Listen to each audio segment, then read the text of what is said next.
The scope of the government's plan rose to meet the weight of this historic moment. Buckingham Palace had never felt so heavy. Inside the silent, solemn green drawing room, King Charles stood alone, shaking, yet steady at heart. "I can no longer serve as your king," he declared, his voice unwavering as it broke centuries of tradition. This was not about politics or scandal, it was something far deeper, something profoundly human. William and Catherine were left speechless, overwhelmed by emotion as the news reached them. The crown seemed to hover in the silence, heavier than any words that could be spoken. The monarchy had stepped into a new chapter, and the truth would send tremors through its very foundation. The struggle with a hidden illness had reshaped everything. Behind the glitter of grand ceremonies and carefully prepared statements, another reality was unfolding quietly, behind closed doors. If this story caught your attention, type a 1-inch in the comments. If it didn't, drop a 0. Don't forget to like, share this video, and tell us what you think in the comment section below. Be sure to subscribe to our channel so you never miss another fascinating royal family update. Now, let's get into the story.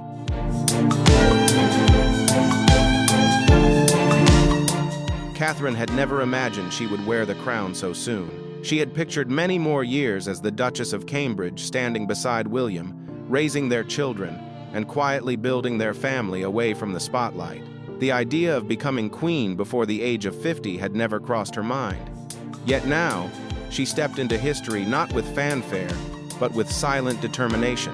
Her battle with cancer tested her in ways no royal protocol ever could. In the stillness of hospital rooms and the fragile days of recovery, she discovered a strength deeper than courage itself, a true sense of purpose.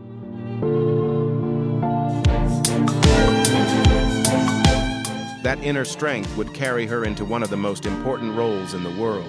Catherine was not simply following tradition, she was reshaping it. Behind palace doors, she met with advisors to modernize royal protocols, not for show, but for the future of her children.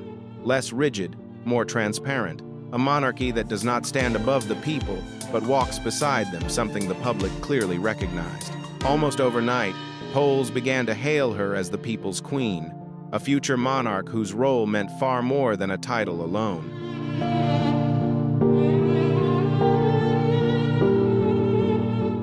At the heart of it all was trust. Catherine's calm, warmth, and quiet dignity carried her through illness and upheaval, shaping her into a symbol of a new era. To her country, she was not merely a crown, but a guiding compass. Standing beside her, often unseen, was her mother, Carol Middleton. Ever present in quiet ways, Carol became a steady pillar for the royal family. She helped care for the children, managed the household, and gave Catherine a kind of comfort no advisor could ever replace. Those closest to Catherine say Carol often reminded her, "You are a mother before you are a queen. Never forget that."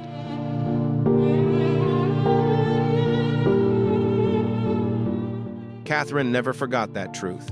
Even as she prepared for global tours and national duties, she still found time to braid Charlotte's hair, ask George about his reading, and let Louis sit on her lap during meetings. She wore the crown, yet still cradled her children, queen by duty, mother by love.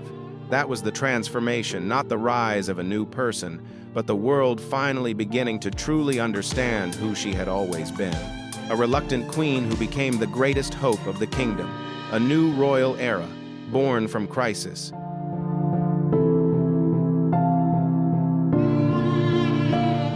When the dust finally settled and the headlines began to fade, the monarchy did not grow weaker, it transformed. King Charles's abdication did not shatter the institution, it reshaped it. For the first time in modern memory, the throne was passed on by choice, not because of scandal, pressure, or ambition, but because a king chose family over title. In doing so, he may have safeguarded the future of the monarchy in a way no previous reign ever had.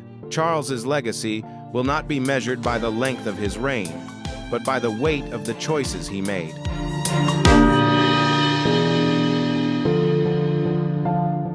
He became the king who understood when to let go, exchanging the throne for precious time with his children and grandchildren, choosing presence over ceremony. This was not a retreat, but an act of profound wisdom. In a world consumed by power, his surrender became the most powerful choice of all. William now leads the nation as a younger, more modern, and more compassionate king. The crown was not passed with grand spectacle, but shaped through responsibility forged in the fire of crisis.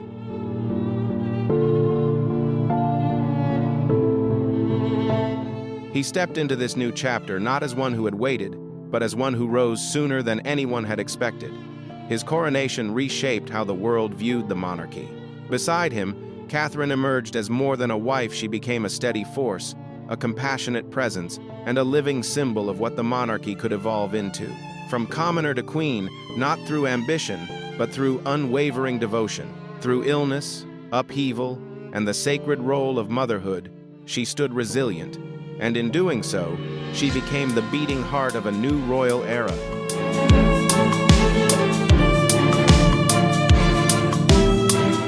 As for the children George, Charlotte, and Louis, they are now growing up in a world that has witnessed their family achieve what once seemed unimaginable. One day, they will read about the moment their grandfather stepped aside and their parents rose to the throne. And they will understand that they did not inherit an old tradition, but were entrusted with a transformation. This is the beginning of a monarchy rebuilt on the foundation of truth.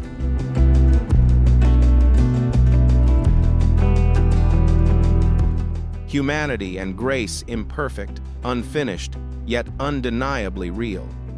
This new era did not begin with a grand coronation, but was born from a crisis met with courage. It marks a new chapter for the crown, not simply the story of a king's abdication, but of a father, a grandfather, a man who came to understand that legacy is not only carved in stone or sung in anthems, but lives on in moments of quiet peace.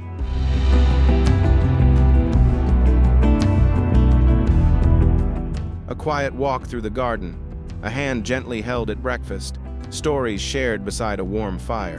King Charles III chose to step away from the role he had waited for his entire life, not because of scandal or failure, but for something far deeper, love. He left the throne to embrace something greater: family, peace, and time, the rarest gift a king can ever receive. There was no fanfare, no triumphant announcement, no dramatic spectacle or nationwide upheaval, only a serene moment, a personal decision that echoed louder than any royal decree. He stepped back, not in defeat, but because he refused to lose sight of his family. And in doing so, he gave them and the nation a rare gift: presence, closeness, and a fleeting yet powerful glimpse of our shared humanity.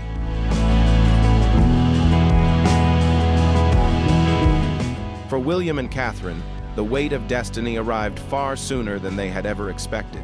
They were still healing from life's battles, private sorrow, relentless public scrutiny, and the overwhelming pressure of raising children beneath the world's unblinking gaze. Yet when the moment came, they did not answer with polished speeches or glittering displays. Instead, they responded with true courage, raw and unguarded. Their path was not defined by grandeur, but by quiet strength. Tears still filled their eyes. Their voices sometimes trembled, yet their sense of purpose never wavered. They stepped into history not for power, but because duty had called them forward.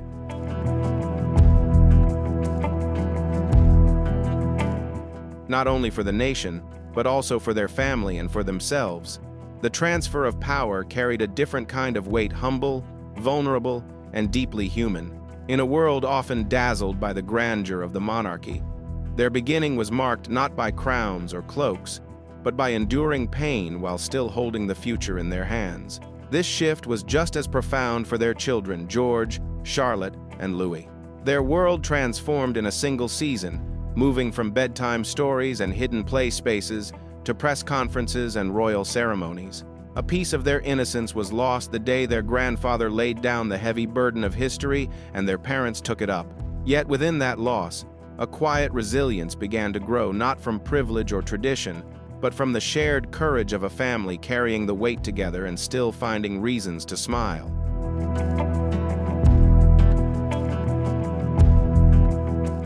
The crown, long a symbol of endurance, was reimagined as a symbol of emotional wisdom, recognizing that to rule with love sometimes means learning how to let go. 6 months later, the family stood stronger than ever. Balmoral no longer echoed with political briefings. but with children's laughter and the steady presence of a grandfather finally at peace. Freed from the weight of political expectation, Charles found health and quiet contentment in simplicity. He traded speeches for sketchbooks, rigid schedules for silent walks, and in doing so, he wrote a final chapter to his reign, not one defined by power, but by peace.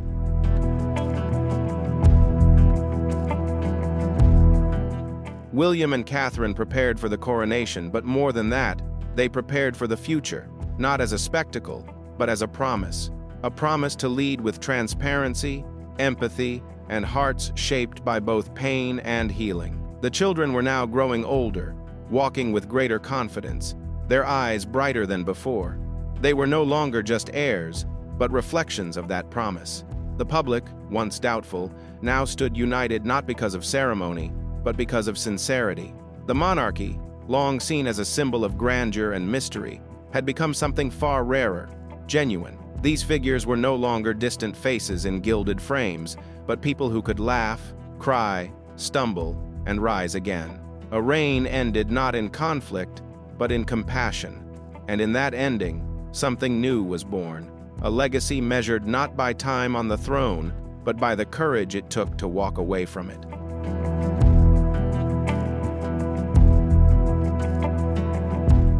A new chapter has been written not with ink or decree, but through the quiet strength of a family that chose love over tradition, humanity over hierarchy.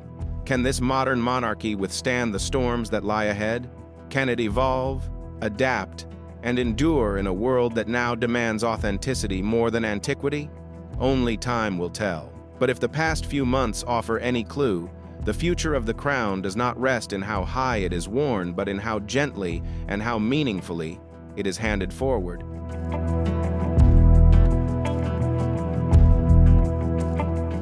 If you found this story inspiring and thought-provoking, don't forget to hit the like button to show your support. Share this video with your friends and loved ones so we can continue exploring these powerful royal stories and moments of historical change together.